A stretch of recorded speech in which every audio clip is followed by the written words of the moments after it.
জানিয়ে দিব এই মুহূর্তে আমাদের হাতে এসেছে গুরুত্বপূর্ণ আপডেট বাংলাদেশের সংবাদের শিরোনাম। শুরুতেই থাকছে বেগম খালেদা জিয়ার শারীরিক অবস্থা অপরিবর্তিত বলছে রিজভী। এবারে জানিয়ে দিব আমরা শতভাগ সুষ্ঠু ভোট চাই বলছে বিএনপি নেতা ইশরাক। এদিকে ৪০ বছর পর লেবানন ইসরায়েলের প্রথম সারির বৈঠক।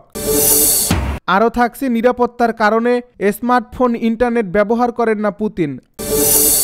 সব শেষে জানিয়ে দিব মামদানির গ্রেপ্তারের হুমকি সত্ত্বেও নিউ ইয়র্ক সফর করতে চান নেতানিয়াহু। এতক্ষণ শুনছিলেন হাতে থাকা আপডেট সংবাদের শিরোনাম, এবারে বিস্তারিত। তবে তার আগে অনুরোধ রইল ভিডিওটিতে একটি লাইক এবং কমেন্ট করে জানিয়ে দিন ভিডিও সম্পর্কে আপনার মূল্যবান মতামত। আরও জানিয়ে দিন ভিডিওটি কোথা থেকে দেখছেন বা কোন জেলা থেকে দেখছেন। আমরা শতভাগ সুষ্ঠু ভোট চাই বলছে বিএনপি নেতা ইশরাক।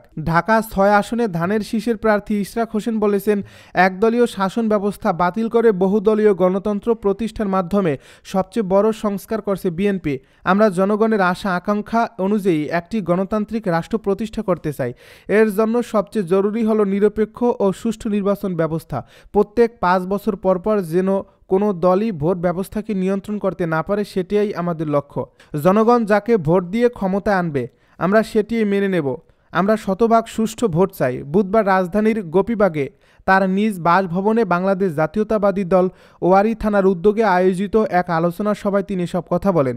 বিএনপি চেয়ারপারসন বেগম খালেদা জিয়ার অসুস্থতা নিয়ে সামাজিক যোগাযোগ মাধ্যমে ছড়ানো গুজবে কান না দিয়ে সবাইকে তার সুস্থতার জন্য দোয়া করার আহ্বান জানান তিনি। ইশরাক হোসেন বলেন, দেশনেত্রী বেগম খালেদা জিয়া গুরুতর অসুস্থ অবস্থায় কয়েকদিন ধরে হাসপাতালে ভর্তি রয়েছেন।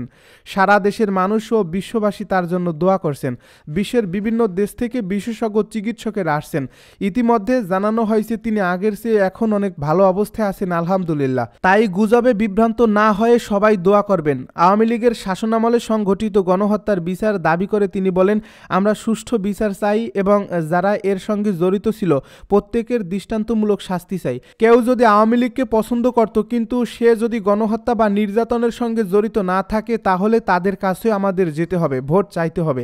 গত বছর যে গণহত্যা হয়েছে তা দেশের মানুষ ভুলে যায়নি। ১৯৭১ সালের গণহত্যার বিচার হয়নি, কিন্তু এবারের গণহত্যার বিচার হতে হবে, এর কোনো বিকল্প কোনো দাবি নেই। দলের শৃঙ্খলার বিষয়ে ইশরাক বলেন, যারা বিএনপির নাম ভাঙিয়ে চাঁদাবাজি ও অন্যায় করছে তাদের ইতিমধ্যে দল থেকে বহিষ্কার করা হয়েছে। ভবিষ্যতে যারা এসব করবে দল তাদের কোনো পদে রাখবে না।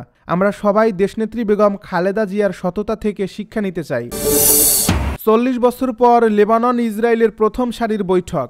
সাম্প্রতিক সময়ে লেবানন ও ইসরায়েলের মধ্যে উত্তেজনা ব্যাপকভাবে বৃদ্ধি পাওয়ার পটভূমিতে দীর্ঘ ৪ দশক পর দেশ দুটি সরাসরি আলোচনা টেবিলে বসেছে। যুক্তরাষ্ট্রের তত্ত্বাবধানে পরিচালিত যুদ্ধবিরতি পর্যবেক্ষণ কমিটির এই বৈঠক নতুন মাত্রা যোগ করছে।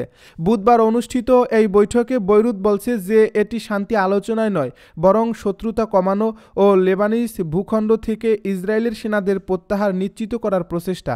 লেবাননের প্রধানমন্ত্রী নওয়াব সালাম বুধবার বৈরুতে সাংবাদিকদের সঙ্গে কথা বলার সময় বলেন, নিরাপত্তা ইস্যুর বাইরেও আলোচনায় অংশ নিতে প্রস্তুত বৈরুত। তবে তিনি স্পষ্ট করে দেন এটি কোনো শান্তি আলোচনা নয়। সালাম বলেন, আলোচনার লক্ষ্য শুধু শত্রুতা বন্ধ করা, লেবাননের বন্দীদের মুক্তি ও লেবাননের ভূখণ্ড থেকে ইসরায়েলের সেনাদের পূর্ণ প্রত্যাহার নিশ্চিত করা। প্রধানমন্ত্রী সালাম আরও বলেন, লেবানন ২০০২ সালের আরব শান্তি উদ্যোগের প্রতি অঙ্গীকারবদ্ধ আছে। সেই উদ্যোগে ইসরায়েলের ১৯৬৭ সালে দখল করা ভূখণ্ড থেকে সম্পূর্ণ সরে দাঁড়ানোর বিনিময়ে পরিস্থিতি পূর্ণ স্বাভাবিককরণের প্রস্তাব আছে এবং লেবানন কোনো পৃথক শান্তি চুক্তি করতে চায় না। নিরাপত্তার কারণে স্মার্টফোন ইন্টারনেট ব্যবহার করেন না পুতিন। রাশিয়ার প্রেসিডেন্ট ভ্লাদিমির পুতিন নিরাপত্তাজনিত কঠোরতার কারণে স্মার্টফোন ব্যবহার করেন না এবং ইন্টারনেট থেকেও দূরে থাকেন। বার্তা সংস্থা এএফপির খবর অনুযায়ী পদে পদে বিপদের সম্মুখীন হওয়া রুশ প্রেসিডেন্টের কোনো স্মার্টফোন নেই। ২০১৮ সালে বিজ্ঞানী ও শিক্ষাবিদদের সঙ্গে এক বৈঠকে কুরুচাতভ পরমাণু গবেষণা ইনস্টিটিউটের প্রধান মিখাইল কোভালচুক বলেছিলেন, প্রত্যেকের পকেটেই একটা করে স্মার্টফোন আছে।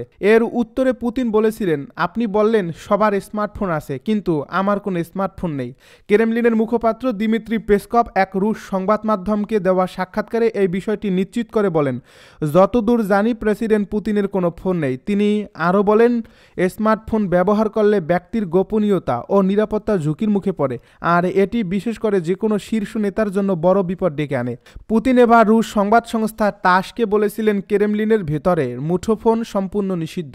ক্রেমলিন একই সঙ্গে সরকারের কেন্দ্র ও প্রেসিডেন্ট পুতিনের বাসভবন। তিনি বলেছিলেন যে তিনি স্মার্টফোন ব্যবহার করেন না এবং যদি কারোর সঙ্গে যোগাযোগ করার প্রয়োজন হয় তবে তার বদলে তিনি দাপ্তরিক ফোন লাইন ব্যবহার করেন। পুতিন বহুবার স্বীকার করছেন যে আধুনিক প্রযুক্তিতে তিনি খুব একটা পটু নন। অনলাইনে সহজলভ্য কিছু বিষয় নিয়েও তিনি উদ্বেগ প্রকাশ করছেন। 2017 সালে স্কুল শিক্ষার্থীদের সঙ্গে এক বৈঠকে পুতিন বলেন তিনি খুব কমই ইন্টারনেট ব্যবহার করেন। তিনি ইন্টারনেটের সমালোচনাও করছেন। একে তিনি সিআইএর বিশেষ প্রকল্প বলছেন এবং এটিকে অর্ধেকটা পর্নোগ্রাফি বলেও মন্তব্য করেছেন। মূলত নিরাপত্তার কারণেই তিনি মুঠোফোন এড়িয়ে চলেন এবং বলা হয় যে তার আশপাশে ফোন বা ইন্টারনেট সংযুক্ত অন্যান্য গেজেট থাকলেও তা তার কাছ থেকে দূরে রাখা হয়। মামদানির গ্রেপ্তারের হুমকি সত্ত্বেও নিউ ইয়র্ক সফর করতে চান নেতানিয়াহু। আন্তর্জাতিক অপরাধ আদালতের গ্রেপ্তারি পরোয়ানা মেনে তাকে গ্রেপ্তারের হুমকি দেওয়ার পরেও তিনি নিউ ইয়র্ক সফরের পরিকল্পনা করছেন নেতানিয়াহু। ইসরায়েলি প্রধানমন্ত্রী বেনিয়ামিন নেতানিয়াহু বুধবার এই মন্তব্য করেছেন। নিউ ইয়র্ক টাইমসের ডিল বুক ফোরামে ভার্চুয়াল সাক্ষাৎকারে নেতানিয়াহু বলেন, হ্যাঁ, আমি নিউ ইয়র্কে আসব। নবনির্বাচিত মেয়র মামদানির সঙ্গে কথা বলতে চান কিনা জানতে চাইলে নেতানিয়াহু উত্তর দেন, যদি মামদানি তার মন পরিবর্তন করেন এবং বলেন ইসরায়েল অস্তিত্বের অধিকার আছে, তাহলে আলোচনার জন্য এটি একটি ভালো সূচনা হবে। মামদানি নিউ ইয়র্কের প্রথম মুসলিম এবং প্রথম দক্ষিণ এশীয় মেয়র। মামদানি প্রতিশ্রুতি দিয়েছেন আন্তর্জাতিক অপরাধ আদালত যেসব বিশ্ব নেতার বিরুদ্ধে গ্রেপ্তারি পরোয়ানা জারি করেছে, যেমন নেতানিয়াহু বা রাশিয়ার প্রেসিডেন্ট ভ্লাদিমির পুতিন, তারা নিউ ইয়র্কে প্রবেশ করলে গ্রেপ্তার করা হবে। গত বছর হেগ ভিত্তিক আইসিসি জানায় 2023 সালের 7 অক্টোবর হামাসের নজিরবিহীন এই হামলার পর গাজায় ইসরায়েলের নির্বিচার হামলার কারণে নেতানিয়াহু যুদ্ধাপরাধ এবং মানবতা বিরোধী অপরাধের জন্য দায়ী এমনটি বিশ্বাস করার যথেষ্ট কারণও আছে। ইসরায়েল এসব অভিযোগের কড়া প্রতিবাদ জানিয়েছে। ইসরায়েল, যুক্তরাষ্ট্র এবং রাশিয়া এই 3 দেশেই আইসিসিতে যোগ দিতে অস্বীকৃতি জানিয়েছে। তবে মামদানির বক্তব্য সত্ত্বেও নেতানিয়াহুর গ্রেপ্তার কার্যত অসম্ভব বলে মনে করা হচ্ছে এবং এ ধরনের পদক্ষেপ নেওয়ার ক্ষেত্রে একজন নির্বাচিত মেয়রের কতটুকু ক্ষমতা রয়েছে তা নিয়েও বিতর্ক রয়েছে। ফেডারেল সরকারই যুক্তরাষ্ট্রের অভিবাসন ব্যবস্থা পরিচালনা করে, আর সাবেক প্রেসিডেন্ট ডোনাল্ড ট্রাম্পের প্রশাসন ইসরায়েলের পক্ষে দৃঢ় অবস্থান নিয়েছে। এমনকি আইসিসির বিচারক ও প্রসিকিউটরদের উপর নিষেধাজ্ঞা পর্যন্ত আরোপ করেছিল ট্রাম্প। নিউ ইয়র্ক শহর ইসরায়েলের বাইরে বিশ্বের সর্বাধিক ইহুদি জনসংখ্যার আবাসস্থল। পাশাপাশি এখানে জাতিসংঘের সদর দপ্তর অবস্থিত, যেখানে নেতানিয়াহু প্রতি বছর জাতিসংঘের সাধারণ পরিষদ অধিবেশনে অংশ নেন। চুক্তি অনুযায়ী আয়োজক দেশ হিসেবে যুক্তরাষ্ট্রের জাতিসংঘের সরকারি কার্যক্রমের জন্য ভিসা প্রদান করা বাধ্যতামূলক। যদিও গত সেপ্টেম্বরে ট্রাম্প প্রশাসন ফিলিস্তিনি নেতা মাহমুদ আব্বাসকে যুক্তরাষ্ট্রে প্রবেশের অনুমতি দেয়নি।